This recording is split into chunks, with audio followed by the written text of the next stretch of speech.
복음 이제 9장 하기 전에 오늘 이제 이제 어제 지난주 목요일 원래 수요일 날 공사가 거의 마무리됐습니다. 근데 그 집사님께서 얼마나 이 헌신적인지 아직 뒤에 이 벽면 뒤에 있지 않습니까? 뒤에도 그 선반도 좀 만들어 주시고 또 그리고 지금 오늘 화면이 크게 안 나왔잖아요. 근데 이게 사실은 고장 난 게 아니라 그 긴 그 HDMI 그 케이블이 있는데 그걸 길게 뺐을 때 비용이 많이 되니까 이분이 직접 손수 이게 광테이블이라고 하더라고요. 이렇게 선 연결해서 바로 쏠 수 있는 걸로 해가지고 좋은 걸로 주셨어요, 사실은요. 그런데 거기에 이제 두 개, 투 채널이 필요하기 때문에 아마 다음 주에 젠더가 필요하다고 이야기를 하더라고요. 그래서 아마 다음 주 되면은 아마 현장에 오신 분들, 그게 한 분이라도 상관없이 아마 이제 가사를 보면서 예배를 좀 참여할 수 있게끔 도움을 잘 드릴 수 있을 거라는 생각이 같습니다. 그래서 이런 점 양해 부탁드리고요. 온라인 드신 분들은 아마 불편한 분들은 혹시 없으셨죠? 네, 아마 가사를 우리 희성이가 너무 고생하는데 희성이가 잘 띄워주고 있는데 혹시 불편한 점 있으면 언제든지 말씀해 주시면 잘 보완해서 예배에 흔들림 없도록 잘 진행하도록 하겠습니다. 네, 오늘 말씀인데요. 오늘 눈먼 자를 눈뜨시게 하시는 하나님이라는 제목을 갖고 같이 말씀을 같이 나누고자 합니다. 한 2, 3주 전이죠. 2, 3주 전부터 밤에 잠이 안 오더라고요. 걱정과 염려가 있어서 잠이 안 왔던 게 아니라 이상하게 이리 뒤척이고 저리 뒤척이고 그랬던 시간을 보냈어요. 그래서 한 번은 제가 아내한테 그 얘기를 했습니다. 여보, 왜 이렇게 잠이 안 올까요? 그러겠어요. 왜냐하면 이상하게 12시에 깨고 2시에 깨고 막 그런 거예요.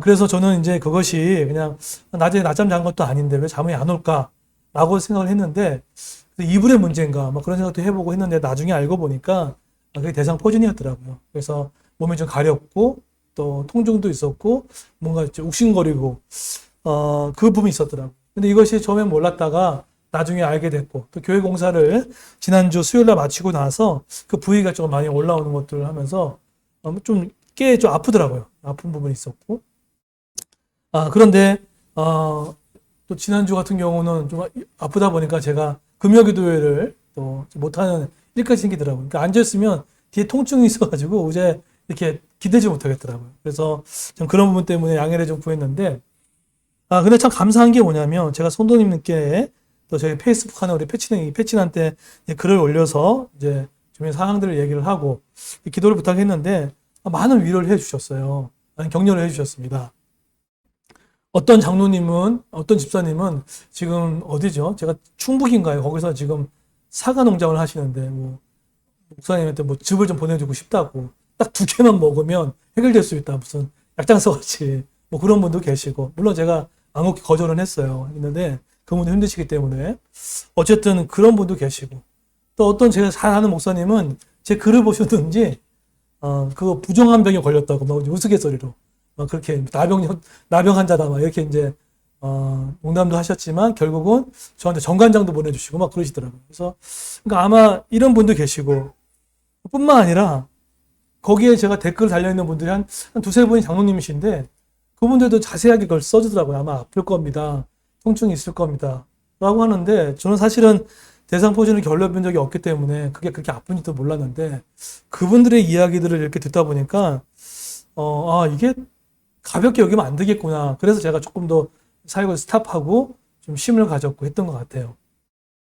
그런데 제가 그 글을 읽다가 어떤 분이 어떤 글을 썼는데 이게 어떤 교회 장로님이세요. 근데 그분이 뭐라고 썼냐면 되게 이걸 아마 겪어봤던 것 같아요. 그러면서 어떤 증상이었고 어디가 아픈지를 자세히 썼는데 그 글을 보니까 이분이 이 대상포진에 경험이 있었기 때문에 이런 글을 쓸 수 있었겠다라는 생각이 들었고 그것이 조금 위로가 되더라고요. 격려도 되더라고요. 네. 그래서 저는 이걸 보면서 성도의 아픔, 또 성도의 어떤 그것도 참 버릴 게 없구나. 어쩌면 그 사람이 겪었던 그런 질병이 또 누군가에게는 작은 위로와 격려도 해줄 수 있겠구나. 라는 생각들을 하게 됐습니다. 이렇듯 우리가 살다 보면은 젊든 연세가 있으시든 간에 어쨌든 우리의 개인적으로 크든 작든 질병이 찾아올 수밖에 없습니다. 그런데 이런 질병 가운데 좀 성경적인 관점의 이 질병에 대한 치유에 대한 시각이 좀 필요하겠다라는 생각들이 들었어요. 어제 제가 그것이 알고 싶다에 보니까 아주 그냥 괜히 봤어요. 머리 너무 아팠고 속이 매시끄럽더라고요. 그러니까 음란죄를 치유한다고 해서 이상한 것들을 막 하고 아주 그냥 좀 속이 메스껍고, 그러니까 이 병에 대해서 이 잘못된 접근을 통해서 얼마나 많은 사람들이 인권을 유린당하고 있는지 모르겠습니다. 그래서 오늘 이 설교 가운데는 우리 교회는 30, 40대가 많으신데 아마 부모님의 연세가 70세 또 80세 되신 분들이 많을 겁니다. 그리고 이제 부모님의 어떤 질병도 있을 거고 내 개인적인 것도 질병도 있을 건데, 과연 성경적으로 봤을 때 이 질병이 노출되었을 때 질병 가운데 나는 어떤 관점을 갖고 이것을 봐야 할 것인지를 한번 봤으면 좋겠다는 생각을 갖습니다. 자, 오늘 본문에 보시게 되면 요한복음 9장에 나옵니다. 근데 요한복음 9장은요, 요한복음 전체장 가운데 조금 독특한 어떤 특징이 있습니다. 여러분 공감복음 있죠? 그러니까 마태, 마가, 누가복음이 공감복음이라고 하는데 총 40여 가지의 기적과 기적이 나오죠. 이적의 역사가 나옵니다. 그런데 그 중에 요한복음 요한의 기자는 그 40가지를 추려서 7가지로 추려놨습니다. 근데 그것을 어떤 이적이라고 하지 않고 표적이라고 했던 겁니다. 그러니까 표적이라는 것은 어떤 의미냐면, 다른 뜻보다 이 표적이라는 것은 이 안에 하나님이 하고 싶은 어떤 메시지가 있고 신학적인 의미가 담겨졌다는 거예요. 단순히 병이 낫다라고 해서 고침받았다, 이 정도의 개념을 표적으로 삼지는 않아요. 성경에서 요한의 기자는 7가지의 표적의 기사를 통해서 이것이 어떤 신학적인 어떤 내용을 함축하고 있어요. 여러분, 예를 들어서 가나안의 혼인잔치를 통해서 뭘 얘기하고 싶은 겁니까? 물이 포도주 바꿨다? 이 사건의 핵심이 아니죠. 하나님의 나라가 도래했다는 거예요.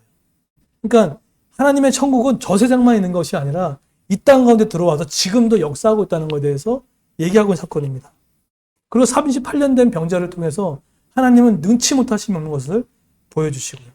그리고 귀신의 축출 사건을 통해서 사단의 나라가 떠나가고 하나님의 나라가 이 땅 가운데 도래했다는 것에 대한 그 표적, 결국 뭡니까? 쉽게 가면은 하나님의 나라가 죽고 나서 가는 것이 아니라 예수가 그 하나님의 나라를 이끌고 이 땅에 오셨다는 것에 대한 중요한 사인을 보여주고 있다는 거예요. 그래서 천국 같은 삶은 그 나라도 있지만 여기에서도 누릴 수 있는 것도 있을 수 있습니다. 그것을 예수께서 말씀하셨던 것이죠. 이런 표적을 주신 사건이 바로 요한복음의 7가지의 표적을 나타내고 있습니다. 이런 신학적인 접근들이 너무 중요하죠. 자, 그런데 오늘 이제 본문에 보시게 되면 오늘 너무 안타까운 상황에 놓인 한 사람이 등장합니다. 오늘 1절에 보시게 되면 아마 이 사람보다 더 안타까운 상황이 있을까요?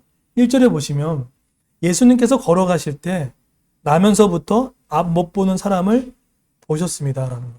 그런데 언제부터 시작되고 얘기합니까? 나면서부터 보지 못했다는 거예요. 여러분, 유대인들은요, 종교 공동체입니다.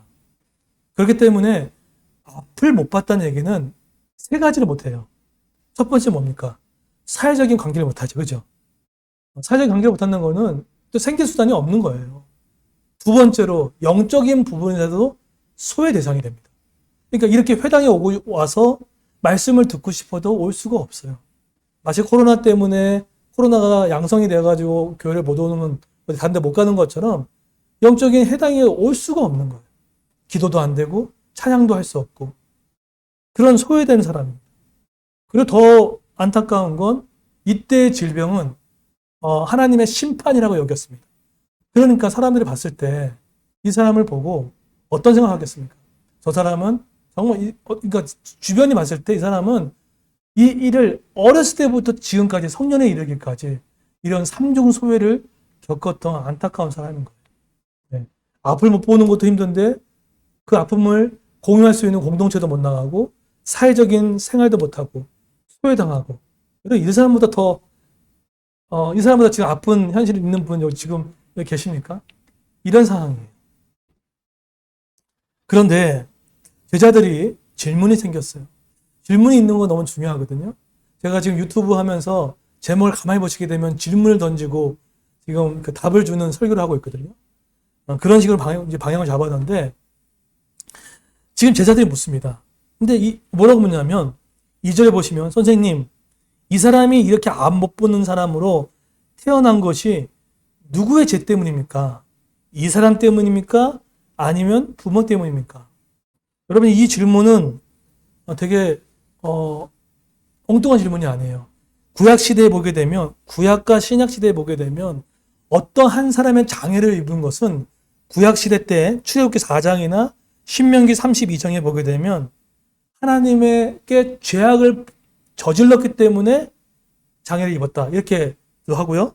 그 징벌과 노여움 때문에 표시로 이 사람이 이렇게 장애가 됐거나 아픔을 겪고 있다.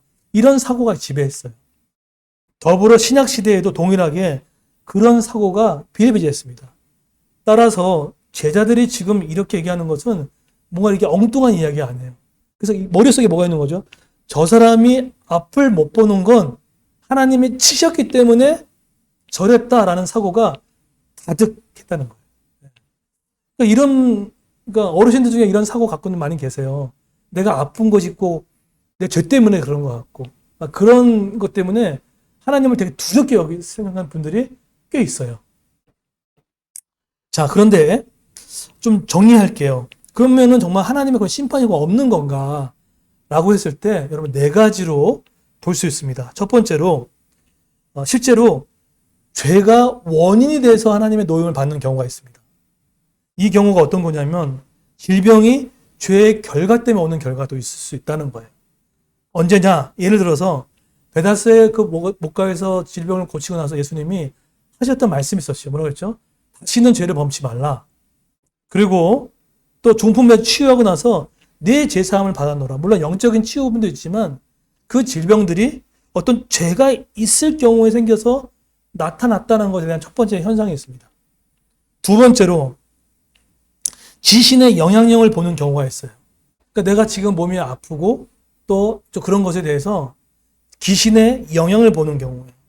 자, 어디에 나타나냐면 마태복음 15장에 보게 되면 질병의 원인을 뭘로 얘기를 하냐면 인간을 괴롭히는 귀신의 탓이라고 이야기를 하고 있습니다. 그래서 귀신의 축출로 인하여서 고통당한 인간을 치유하는 사건이 나오죠. 그래서 욥기에 보게 되면 그런 이야기를 2장에 보면 동일하게 얘기해 있죠. 따라서 인간을 괴롭히는 귀신의 역사도 있다는 것에 대해서 부정하지 않아요. 실제로 부정하지 않아요. 그리고 세 번째는 우리 질병을 봤을 때, 자, 이거 정리를 하셔야 됩니다. 세 번째는 실제적으로 몸을 제대로 관리하지 못해서 일어날 수 있는 일도 있을 수 있다는 거예요. 내가 내 몸 못 관리하면 병이 날 수밖에 없는 거예요. 현대적인 부분들입니다. 자, 그러면 오늘 본문에 등장하는 이 사람은 어떤 경우에 해당할까요? 마지막 경우에 해당합니다. 마지막이 뭐죠? 하나님의 영광을 위한 경우예요. 하나님의 영광을 위해서, 그러니까 하나님의 영광을 위해서 그 사람의 생애를 통해서 하나님이 질병을 통해서 그 사람을 낮아지게 만들어가지고 끝내 하나님은 그를 통해 일하게 하시는 일들. 누가복음 그 13장에 보게 되면 불행이 반드시 죄의 척도가 아님을 분명히 얘기한 다음에 어떤 인간의 질병을 통해 하나님의 영광을 드러내기 위해서 하나님께서 그 사람에게 근실하게 주실 때가 있다는 것에 대한 이야기를 하고 있습니다. 그러면 오늘 본문에 나오는 나면서부터 안 못 본 사람은 어디에 해당됩니까? 그렇죠. 바로 네 번째에 해당됩니다. 하나님의 영광을 위해서 앞을 못 보게 되는 그런 현실이 이 사람에게 맞게 됐다는 거예요. 그래서 제자들이 물은 겁니다. 이 사람이 부모가 죄를 지어, 유대의 사고는 그게 있었거든요. 부모가 죄를 지어서 조상 대대로 그 죄가 물려왔다. 이 사고를 할 수 있었던 거거든요. 근데 지금 예수님은 새로운 관점을 얘기하는 거예요. 그렇지 않다. 라고 얘기하는 거예요. 뭐죠? 뭐라고 얘기합니까? 3절에 보세요. 이 사람이 나면서부터 앞을 보지 못하는 것은 하나님의 일을 그 사람의 생애를 통해 나타내기 위해서이다. 다시요. 이 사람이 나면서부터 앞을 보지 못하는 것은 하나님의 일을 그 사람의 생애를 통해 나타내기 위해서다. 물론 이 앞을 못 보는 사람들한테는 얼마나 그게 아팠겠습니까? 그러니까 어쨌든 성경은 하나님의 영광을 위해서 준 거야 라고 지금 제자들에게 답을 해주고 있다는 것입니다. 그래서 여러분 혹시나 질병 가운데 노출될 때 이 네 가지 가운데 어디에 해당되는지를 잘 분별하셔야 됩니다. 분별력이 너무 중요해요. 그렇게 따졌을 때 이 소경은 바로 네 번째 볼 수가 있는 거죠. 자, 그러면 네 번째 분별력을 갖고 오늘 본문에서 우리에게 주시려는 말씀이 뭔가 두 가지입니다. 첫 번째는요, 예수님은 육체의 질병에 대해서 실제적으로 큰 관심을 갖고 치유하기를 원하신다는 거예요. 다시요. 예수님께서는 현재 우리가 지금 아파하고 있는 육체의 질병을 관심 있게 보시면서 치유하기를 원하신다는 겁니다. 오늘 성경을 순서대로 가지 않고 거꾸로 올라가면 6절에 보시게 되면 예수님이 얼마나 우리의 질병에 관심 있는지를 보는 대목이 나옵니다. 6절에 보시게 되면 땅에 침을 뱉어 그것으로 진흙을 만드셨습니다. 그리고 진흙을 앞을 보지 못하는 사람의 눈에 발랐습니다. 라고 나오죠. 그런데 여기서 그 개역개정 성경에 보게 되면 이렇게 나옵니다. 침을 뱉어 진흙을 이겨 그의 눈에 바르시고, 이것은요 실제적인 의술행위, 치유행위예요. 근데 여기서 이겨라는 단어는 이렇게 문질르다라는 거잖아요. 근데 이 단어가 사람에게 쓰이는 단어가 아닌 거예요. 사실 이 단어는 어디에 쓰이느냐면 하나님의 창조주의 행위를 나타내 쓰는 단어입니다. 그러면 지금 예수님께서 하고 있는 이 행위는 어떤 행위입니까? 아들 예수로 오셨지만 하나님의 신적 행위를 지금 가장 밑바닥에 앞을 못 봐서 삼중소유를 겪고 있는 그들에게 실제적으로 그 의료를 치유하고 있는 그 내용을 갖고 있는 거죠. 여기서 여러분 뭐가 지금 뭔가 혹시 연상 안 되세요? 침을 뱉어서 진흙을 이겨서 눈에 발랐던 걸 보면서 혹시 구약에 뭐가 연상되십니까? 네, 뭐가 연상되시죠? 그렇죠. 사람이 뭘로 만드셨습니까? 흙으로 만들었죠. 결국 아까 제가 이 이겨라는 단어가 언제 사용된다고요? 인간에게 쓰는 단어가 아니라 하나님의 창조 행위를 지금 하고 있는 거예요. 결국 지금 하나님께서는 지금 그 예수가 누구란 얘기예요? 하나님이심을 얘기하는 거예요. 그 하나님께서 이 땅에 오셔서 눈먼 자, 결국은 그 완전 하나님의 나라에서 질병 가운데 노출됐던 그 연약한 영혼들을 하나님이 직접 내려오셔서 어떻게 해요? 땅에 침을 뱉으셔서 진흙을 이겨 바르시는 실제적인 행위를 통해서 새로운 창조를 일으키세요. 그 하나님 되심을 보여주고 있다는 거예요. 그래서 표적이라고 했잖아요. 결국은 예수는 누구라는 얘기예요? 하나님이심을 얘기하고 있는 거예요. 결국 단순히 소경 눈뜬 사건만이 문제가 아니라 그 하나님이 이 땅에 오셨구나. 그것을 연상케 보여주고 있는 사건이 지금 이 눈먼 자가 눈 뜨는 이 사역을 지금 하나님께서 보여주시고 계시는 거예요. 요한의 기자는 이게 바로 사도 교부의 시각이었습니다. 그래서 요한의 기자는 그것을 보여주기 원했던 거죠. 그러니까 지금 소경 앞에 서 있는 사람 누구입니까? 하나님이신 거예요. 근데 그 하나님이 우리의 육체의 모든 질병이 어떻게 해요? 관심이 있는 거예요. 여러분 지금 아픈 부분 가운데 왜 그러냐면 어두운 가운데 고통당하는 맹인을 치유하시기 위해 새로운 창조행위를 했던 것처럼 여기 보시게 되면 성경 가운데 바르시고라는 단어가 있어요. 이게 에피크리오라는 단어인데 이게 언제 사용되냐면 기름을 붓거나 실제로 바르는 행위를 말합니다. 그래서 야고보음 1장에 보게 되면 실제로 초대교회에서 실제로 병낫기를 바라면서 어떻게 했습니까? 기름을 발랐어요. 그 다음 뭐 했죠? 기도했잖아요. 네. 그러니까 지금 그 예수님이 하셨던 그 일들을 했던 거죠. 그런데 여러분 아까 신약 시대 때 유대 사회 가운데 이런 병들은 죄악이다, 심판이다라고 생각했기 때문에 다가온 사람이 있다고 했습니까? 없다고 했습니까? 없었단 말이에요. 그런데 바랐다는 건 뭐예요? 실제적으로 접촉이 일어났다는 겁니까? 없다는 겁니까? 실제적 접촉을 일으키셨다는 거예요. 예수님이 직접 소경에게 눈을 대시고 발라주신 거예요. 결국은 창조주 하나님께서는요, 당신이 멀리 있어서 우리의 질병과 관심 없게 생각하시는 분이 아니시라 실제적인 내 병, 내가 지금 아파하고 있는 그 어떤 병이든 간에 정말 자비의 손길로 고쳐주시기를 원하시고 실제로 그 사역을 원하시는 분이라는 것을 얘기하고 있습니다. 우리 여러분 잘 알다시피 저희 아버님도 마찬가지고 우리 장인어른도 마찬가지고 최근에 우리 진영 자매님의 그 어머님의 그런 고백이 일어났잖아요. 예. 병원에서 더 이상 할 게 없다고, 집에 가셔도 된다고. 정말 그건 기적 같은 일이잖아요. 물론 계속 기도해야 되겠지만, 근데 이런 비하인드 스토리 아십니까? 제가 그 일이 있기 전에 그 병원에 입원하시기 전에 통화를 했었어요. 하면서 제가 서로 대화 나누다가 그런 얘기를 했습니다. 병원에 들어가고 난 순간부터 모든 진행 과정을 저희 단톡방에 올려주세요. 성도의 기도는, 합심 기도는 능력이 있습니다. 제가 부탁을 드렸거든요. 그런데 정말 감사하게도 우리 진영 자매가 그걸 잘 따라줬어요. 그래서 아마 단톡방에 올라갈 때 중간 사항이라고 달아서 봤죠. 바로 그겁니다. 뭐죠?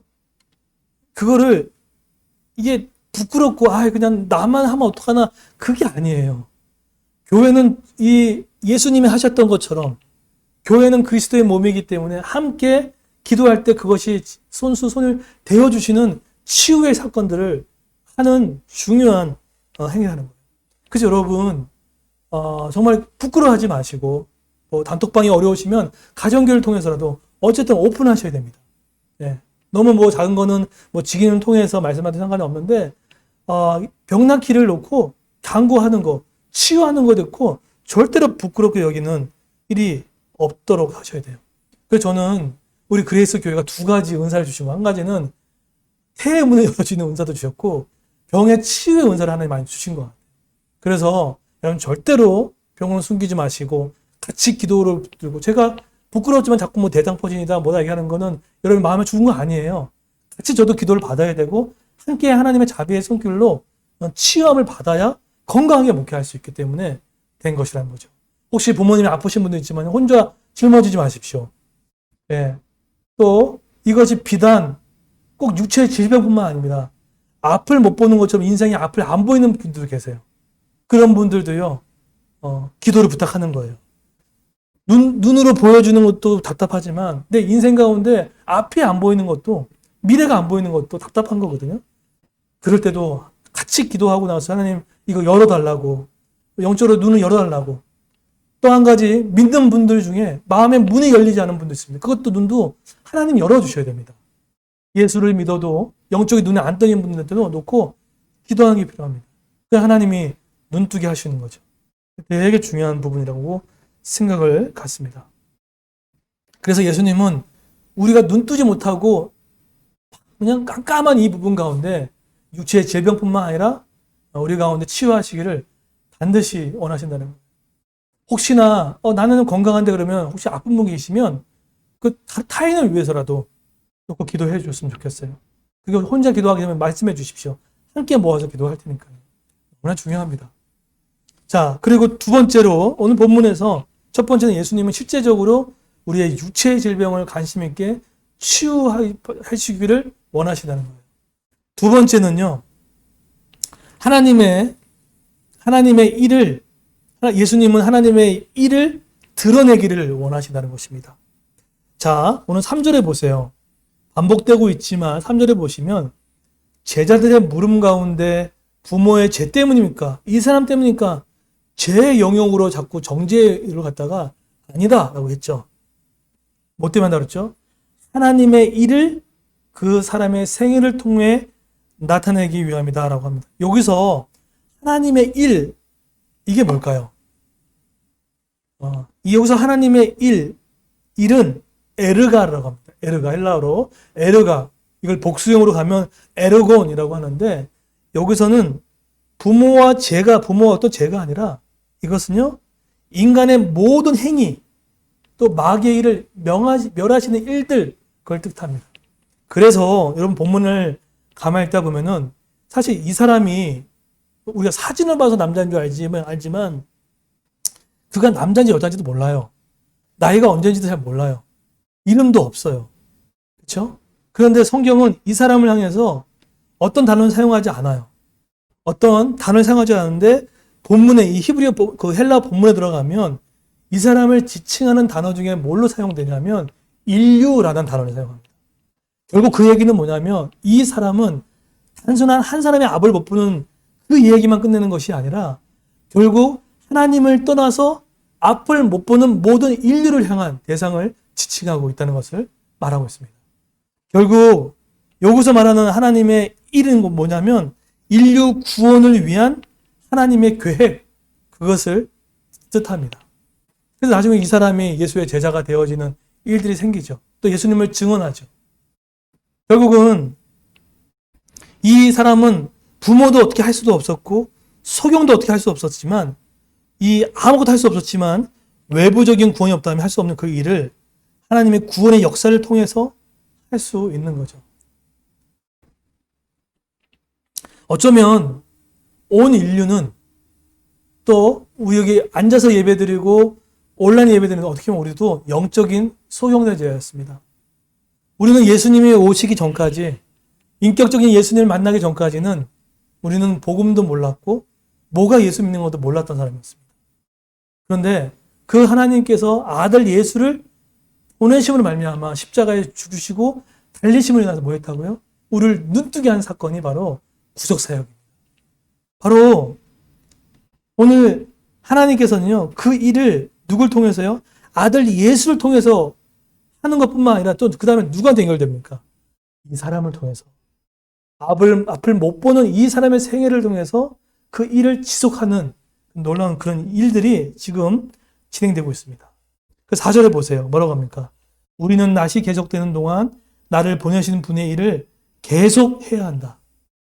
지금 예수님도 나를 보내신 주체가 자기라고 하지 않아요. 나를 보내신 분의 일을 계속해야 된다. 나를 보내신 일을 계속해야 된다. 5절에 내가 세상에 있는 동안 나는 세상의 빛이다.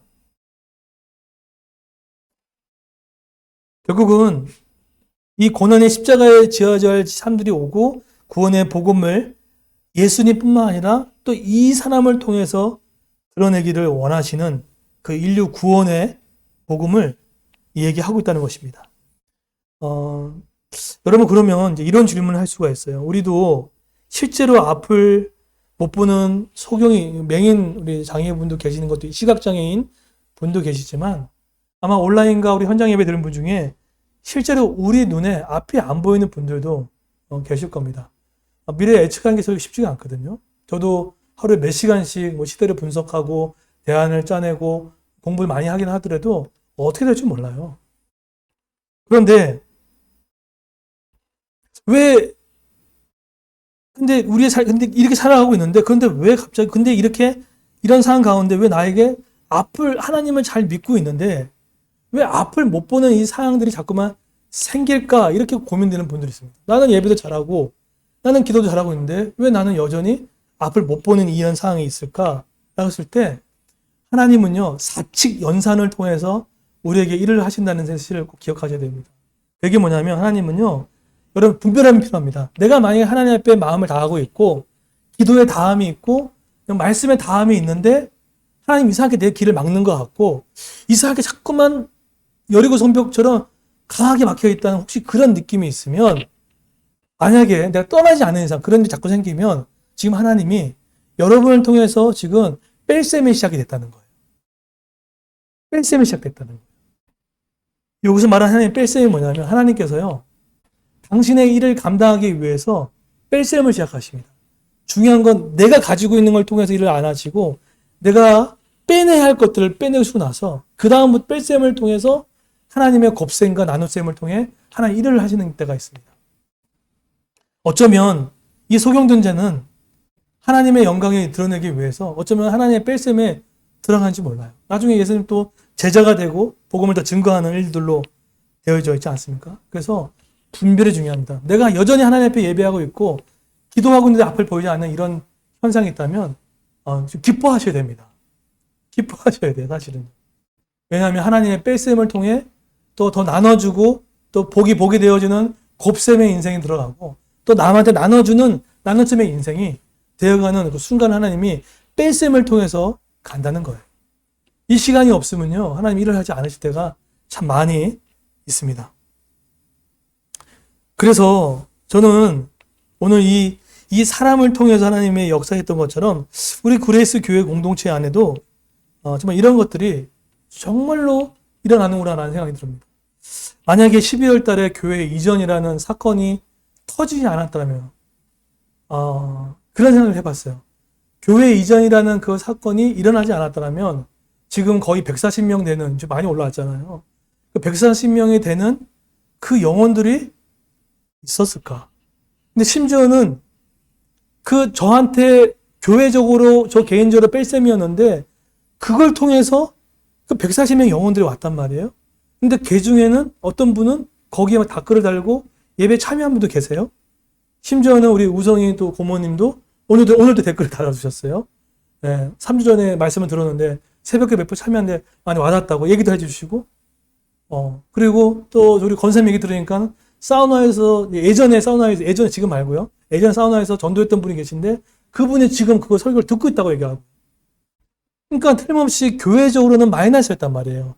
뺄셈이었단 말이에요. 그런데 하나님께서는 뺄셈을 통해서 교회에게 기도를 시키시고 더 철저하게 인간의 자아가 무너지게 하시고 철저하게 낮아지고 뺄셈을 통해서 하나님의 일을 일어나시는 거예요. 그리고 이 장소도 마찬가지고요. 여러 가지 재정적인 부분도 마찬가지고. 어쩌면 이런 것들이 하나님이 또 우리를 통해서 하나님의 이름을 드러내고 영광 드러내려고 하는 것들이 아닌가라는 생각들을 갖습니다.